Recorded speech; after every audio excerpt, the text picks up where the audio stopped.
రాజకీయ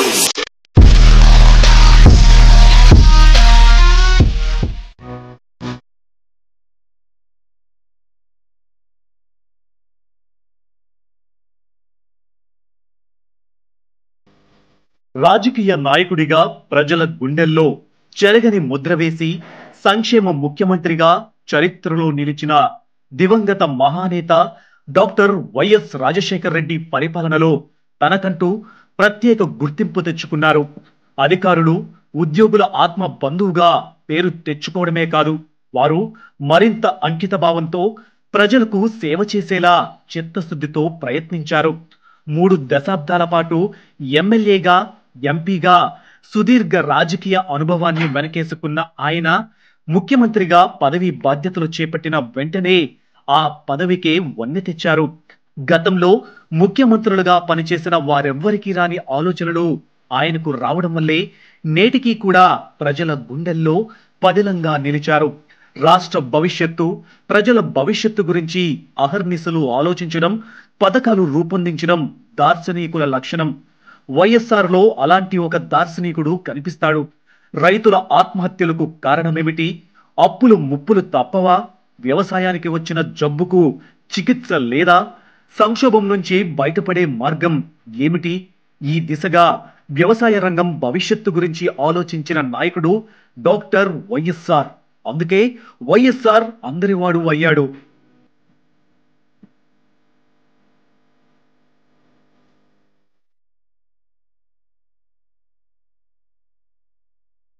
దివంగత వైఎస్ఆర్ స్ఫూర్తితో ఆయన రాజకీయ వారసుడు వైఎస్ జగన్మోహన్ రెడ్డి సైతం విమర్శకుల ప్రశంసలు కూడా అందుకునేలా అందరికీ సంక్షేమ ఫలాలు అందించేందుకు తన వంతు కృషి చేస్తున్నారు. తొలి నుంచి రైతు ప్రభుత్వంగా గుర్తింపు పొందిన వైఎస్ఆర్ కాంగ్రెస్ పార్టీ పాలనలో రెండోసారి జరుపుకుంటున్న వైఎస్ఆర్ జయంతిని డాక్టర్ వైఎస్ఆర్ రైతు దినోత్సవంగా జరిపేందుకు ప్రభుత్వం చర్యలు చేపట్టింది.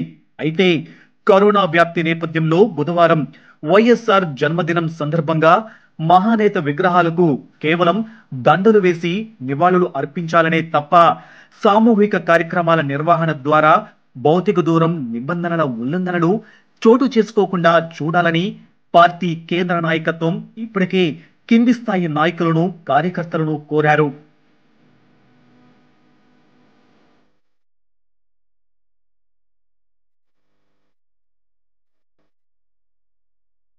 వైఎస్ఆర్ ముఖ్యమంత్రిగా ఉన్నప్పుడు ఎన్నో సంక్షేమ పథకాలు అమలు చేశారు. ఉమ్మడి ఆంధ్రప్రదేశ్ రాష్ట్రంలో పేదలకు దాదాపు 32 లక్షల ఎకరాలు పంపిణీ చేశారు. ఆరోగ్యశ్రీతో పేదలను ఆదుకున్నారు. పేదలకు కార్పొరేట్ ఆసుపత్రుల్లో ఉచితంగా ఖరీదైన గుండె ఆపరేషన్లు చేయించారు. ఒక్క మాటలో చెప్పాలంటే వైఎస్ఆర్ ప్రతి తెలుగువాడి గుండె చప్పుడు. ఏ పల్లె తలుపు తట్టినా, పేదవాడి ముంగిటికెళ్లినా వైఎస్ఆర్ మార్కు, జ్ఞాపకాలు గిర్రున తిరుగుతాయి.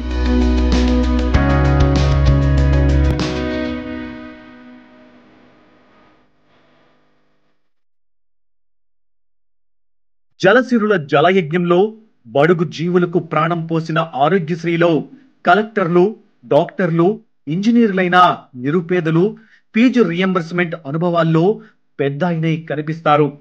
ఏ ఊరికెళ్ళినా రాజన్న మాటలే, ఏ వాడకెళ్ళినా మహానేత వైఎస్ రాజశేఖర రెడ్డి తీపి గుర్తులే. అందరూ బాగుండాలి, అన్ని ప్రాంతాలు బాగుండాలి, అందరికీ నీరు, నిధులు, పరిపాలన దక్కితేనే న్యాయం అని నమ్మిన వ్యక్తి. ప్రజా సంక్షేమమే శ్వాసగా, అభివృద్ధే ధ్యాసగా పాలన సాగించిన దివంగత ముఖ్యమంత్రి డాక్టర్ వైఎస్ రాజశేఖర్ రెడ్డి.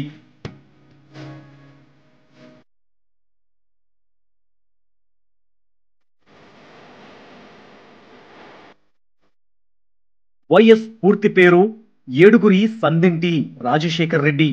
ఆయన 1949 జూలై 8న జయమ్మ, రాజారెడ్డి దంపతులకు కడప జిల్లా జమ్మల మడుగులోని సిఎస్ఐ క్యాంప్ బెల్ మిషన్ ఆసుపత్రిలో జన్మించారు. కర్ణాటకలోని గుల్బర్గాలో మెడిసిన్ చదివారు. తిరుపతిలోని శ్రీ వెంకటేశ్వర వైద్య కళాశాల నుంచి హౌస్ సర్జన్ పట్టా పొందారు. రాజకీయాల్లోకి రాకముందు వైఎస్ 1973లో తన తండ్రి పేరిట 70 పడకల చారిటబుల్ హాస్పిటల్ ఏర్పాటు చేశారు. 2004, 2009 మధ్య ఏపీ ముఖ్యమంత్రిగా పనిచేసిన వైఎస్ రాజశేఖర రెడ్డి తెలుగు ప్రజల జీవితాలపై చెరగని ముద్ర వేశారు. 2003లో మండు వేసవిలో దాదాపు 1467 కిలోమీటర్ల దూరం పాదయాత్ర చేపట్టి కాంగ్రెస్ పార్టీని అధికారంలోకి తీసుకువచ్చారు.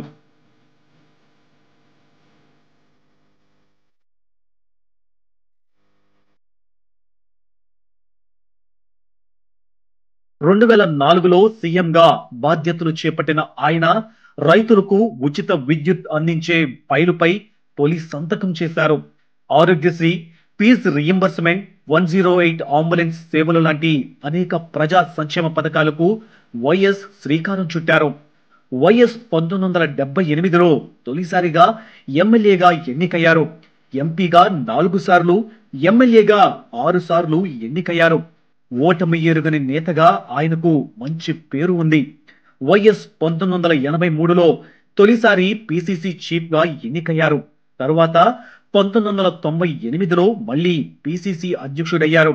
వైఎస్ రాజశేఖర రెడ్డి 1999 నుంచి 2004 వరకు ఉమ్మడి ఆంధ్రప్రదేశ్ అసెంబ్లీలో ప్రతిపక్ష నేతగా పనిచేశారు. ఎన్నికల ముందు 2003లో మండు వేసవిలో వైఎస్ 1467 కిలోమీటర్ల పాదయాత్ర చేపట్టారు. రంగారెడ్డి జిల్లా చేవెళ్ల నుంచి ఈ పాదయాత్ర మొదలైంది.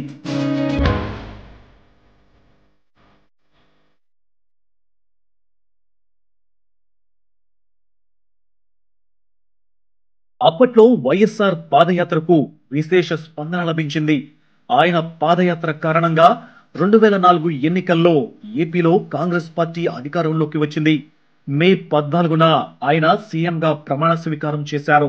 రైతుల సమస్యలు చూసి చలించిపోయిన ఆయన వ్యవసాయానికి ఉచిత విద్యుత్ అందించే ఫైలుపై సీఎంగా తొలి సంతకం చేశారు. వైఎస్ అధికారంలోకి వచ్చాక అనేక సంక్షేమ పథకాలు ప్రవేశపెట్టారు. దీంతో 2009లో మరోసారి ఆయన సీఎంగా ఎన్నికయ్యారు.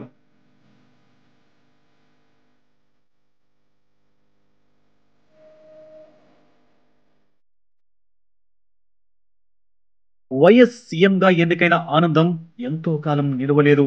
సెప్టెంబర్ 2న రచ్చబండ కార్యక్రమం కోసం బయలుదేరిన ఆయన ప్రతికూల వాతావరణం కారణంగా హెలికాప్టర్ ప్రమాదంలో మరణించారు. ఆయన మరణం రాష్ట్ర ప్రజలను కలిచివేసింది. రైతులకు ఉచిత విద్యుత్, ఆరోగ్యశ్రీ, ఫీజు రియంబర్స్మెంట్, 108 అంబులెన్స్ సేవలు లాంటి అనేక సంక్షేమ పథకాలను వైఎస్ ప్రవేశపెట్టారు. రైతు రుణమాఫీలో, ఇందిరమ్మ ఇళ్లు అందడంలో, పింఛన్ల మొత్తాన్ని పెంచడంలో ఆయన కీలక పాత్ర పోషించారు. వైఎస్ ప్రవేశపెట్టిన పథకాలే ప్రజల గుండెల్లో ఆయన్ను చిరస్మరణీయుణ్ణి చేశాయి. మహానేత మరణంతో అనేక సంక్షేమ, అభివృద్ధి పథకాలు కుంటుపడ్డాయి.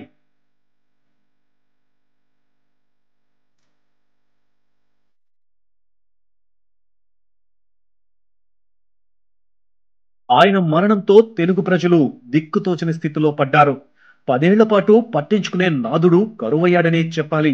ఇలాంటి సమయంలో మహానేత ఆశయాలతో వైఎస్ఆర్ కాంగ్రెస్ పార్టీని స్థాపించిన ఆయన తనయుడు వైఎస్ జగన్మోహన్ రెడ్డి 2019లో ముఖ్యమంత్రిగా బాధ్యతలు చేపట్టాడు.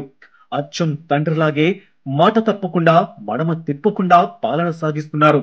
ఏడాదిలోనే మంచి ముఖ్యమంత్రిగా పేరు సంపాదించిన జగన్మోహన్ రెడ్డి అన్ని వర్గాలకు పూర్తి స్థాయిలో న్యాయం చేస్తున్నారు.